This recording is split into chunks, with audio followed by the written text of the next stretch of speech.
know the Jesuits. Do you know I'm not a Jesuit? So what I say, don't blame the Jesuits. I'm not a Jesuit. I'm a Jesuit wannabe. You know, they were kind enough to give me work. But I have been amazed since I've been working at Boston College at the largesse of the Jesuit community to invite people like myself into their mission, but to give me kind of not only an entree into a wonderful place to, I'm sorry about this, I'm moving around too much I think, I'll stay here. This largesse and this wonderful hospitality to welcome me into their mission, their work here, to work with students like you and to work with colleagues that are just some tremendous people. It's been a great honor. But the one thing that I have found here after they've invited me to kind of partake in their mission is this idea of the Magis. They talk always about this Magis, and the Magis is a word that means more. And the idea of the Jesuit kind of the Ignatian educational model is that we should kind of always be nudging one another to be more than we were yesterday. And so today is Tuesday, and we're hoping today, what's your name again? Chris, we hope today that you are chasing that Magis so intentionally, so purposely, so that today you're a little bit more than you were yesterday. And tomorrow on Wednesday, because you're at this Ignatian University and we care for one another and we keep nudging each other to kind of think about the things we're talking about tonight, because we keep nudging each other, tomorrow, Wednesday, you're going to keep chasing down that Magis in a way that you're going to be more of who you are, or the kind of person you are, the kind of faithful person you might be, more today than you were yesterday and more tomorrow than you are today. So we chase down the Magis. And I remember this story. I used to be the chaplain of athletics, so I used to have a lot of time with some wonderful athletes and some athletes who are like me, kind of a wannabe. You know, they want to work hard at being better. And I came upon this story. Do you know the Iron Man, Iron Woman out in Hawaii? It's a triathlon event.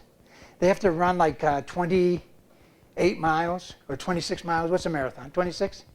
They do 26 miles and they do 100 and something miles on a bike, and they do a 2-mile swim, and it's ferocious.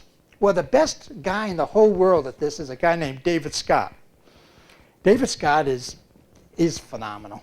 He's won it 6 or 8 times out there, and he's kind of like the standard bearer of the triathlons in the world.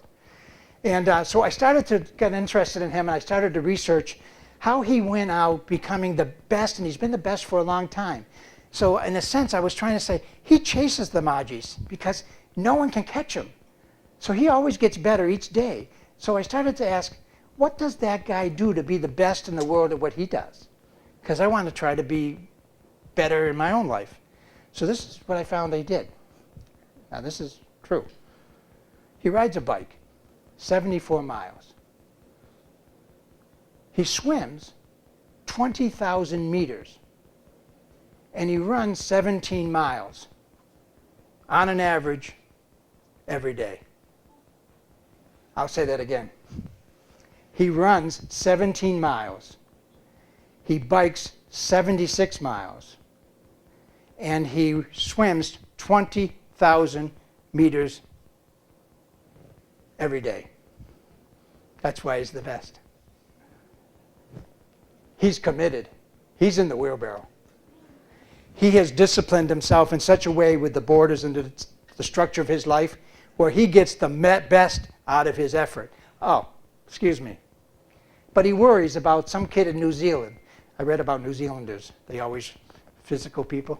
He's worried about some kid in New Zealand who might be given the same physical givens that he has, who can run 17 miles every day, swim 20,000 meters every day, and do 76 miles on the bike every day, and maybe be younger. And so maybe when I go to Hawaii next time, this kid is standing next to me with, cut up and ripped and ready and looking at me like saying, I do the same thing you do and I got 10 years on you, buddy. And he says, so I better do something else. The Magis. He says, I burn 6,000 calories every day. That's a lot of calories. And he says, so I better take my non-fat cottage cheese I eat every day. And I don't think the kid in New Zealand might not do this.